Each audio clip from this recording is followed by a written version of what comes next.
Screenshot this moment. So I called it. 2026 will be the year of Vibe Breach. A major startup, one that probably just raised the Series A funding, is going to get completely owned. Not by a nation state actor, but because the founder wiped their way past a critical security check at 2 a.m. in the morning, accepting AI code they didn't actually read. And I'm not the only one sounding the alarm. Industry veterans like Simon Willison and others are already predicting a NASA's Challenger scale disaster for AI coding agents, and data backs them up. Research teams recently analyzed over 5,600 wipe coded apps. They didn't just find sloppy codes, they found over 2,000 vulnerabilities and hundreds of exposed secrets, including medical records and IBNs, just sitting there. So we are essentially sleepwalking into what experts call the normalization of deviance. My name is Sansil, and I'm a lawyer turned cybersecurity professional. Today, I'm going to show you why wipe coding is a disaster waiting to happen, and the 3 steps you need to take right now to ensure your app isn't the one leaking user data or getting hacked. To understand the risk, we have to look at the speed of adoption. In 2024, we laughed at LLM producing garbage code. But in 2025, the landscape shifted. Companies, fueled by the fear of obsolescence, stopped waiting for perfection and optimized for speed. And now, heading into 2026, we are entering a sea change. AI is no longer just an assistant, it's an integral part of production. And the industry giants agree. For example, Ryan Dell, the founder of Node.js, said the era of human writing code is over.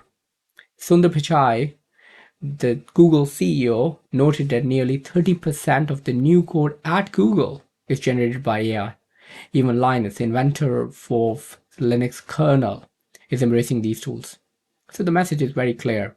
Pride in manual coding is becoming some sort of liability. If you're just sticking to manual coding and rejecting outright all kind of AI coding tools, this is just slowing you down. No doubt, this is the era of vibe coding, and the phrase was coined by Andrej Karpathy. It means you are no longer a manual laborer, you're a manager, or a guide. You describe the vibe, the functionalities, and the AI handles the syntax, the code base. It sounds like a dream, but this dream has rather dangerous blind spot. And there's a concept called normalization deviance, and I came across it in Johan's blog. I really like his work in the AI security research space. He's an amazing researcher. I'll link his blog in the description. And he describes how organizations get used to operating unsafely because nothing bad happened yesterday. You can relate this phenomena with NASA Challenger disaster back in 1986, where one safety principle that was broken and caused horrific disaster and resulting in death of all astronauts on board.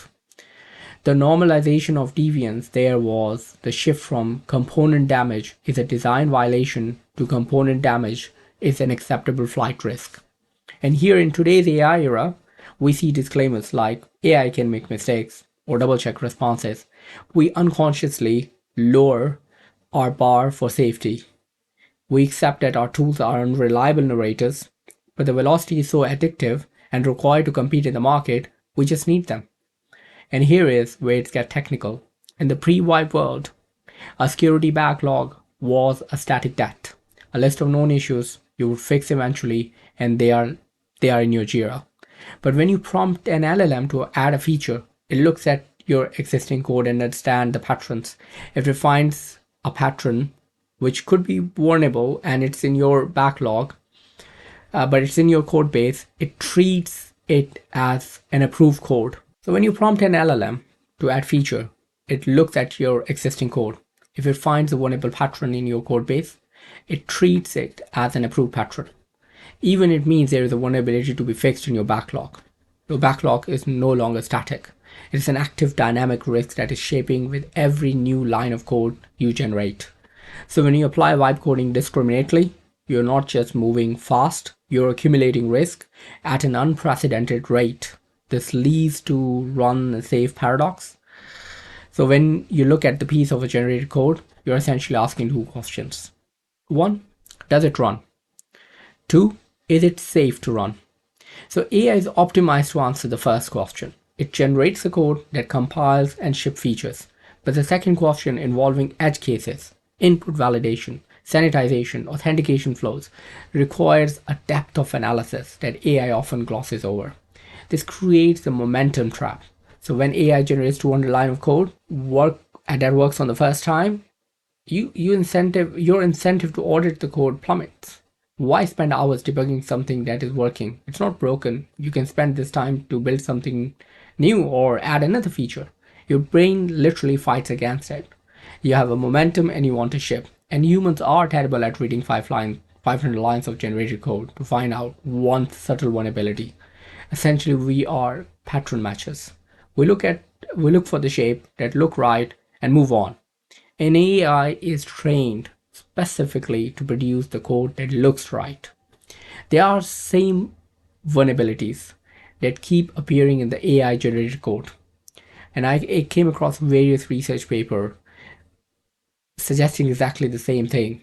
So I will link them in the description. We'll not be going into the details of those papers. Maybe we can uh, do it another video for this. But coming back to the point, the concept now we are in, or the phenomena we are in, is like a productivity paradox.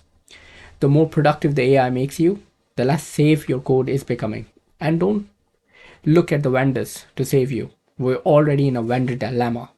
They're aggressively pushing agentic AI as the future, while simultaneously issue warnings that these very agents can compromise your system. Google Anti-Gravity shipped with known remote code execution vulnerabilities. Anthropic Claude warns that their model context protocol can be tricked into data exfiltration. They are selling at speed while legally indemnifying themselves against the crash. So, what should we do? Essentially, $1 million question. Should we stop?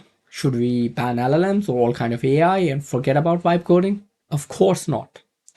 That's like saying we should ban the internet because that's where 100% of cyber attacks are coming from. When you drive a car, you wear a seatbelt. You don't stop driving, you mitigate the risk. So, what we need is some sort of a digital seatbelt for vibe coding. I'll give you a solution now. I'm going to give you a 3 critical steps that you can adopt now, and this will make your baseline security better than 80% of the people vibe coding today. And here are the steps. Step 1, lock down the supply chain. We all know AI loves to hallucinate, especially the package names. And if you blindly npm install whatever the AI suggests, you open up yourself to dependency confusion attacks, and you're going to be using a lot of deprecated or outdated libraries because the AI was trained on the previous library and there's a new version after the training. So the rule: enforce allow less. Configure your environment to block AI suggested dependencies that are not in your internal registry. Never let AI roll its own crypto. Do not reinvent libraries. Use battle tested solutions. Make the AI an integrator of secure components and libraries, not an inventor of them. So don't use AI to invent things on the fly. So step 2, manage the hallucination zone. It's a bit tricky. So what I do is I have a concept called reset loop protocol.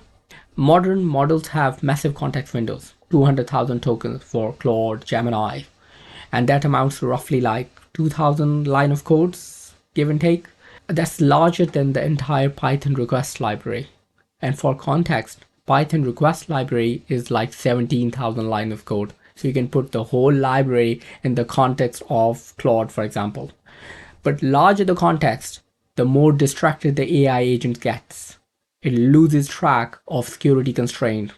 And this is the hallucination zone. The fix: use the reset loop protocol. When a task is done, do not keep the chat running. First, summarize. Ask AI to summarize the state into a file. You can call it progress.md, state.md, whatever. And second, purge. Clear the chat entirely. Third, restart. Open a fresh session with only summary and your security context. That's how you can minimize the level of hallucination you might get. So coming to the final step, divide the red zone and the green zone architecture. Do not wipe code indiscriminately. You need to segment your architecture.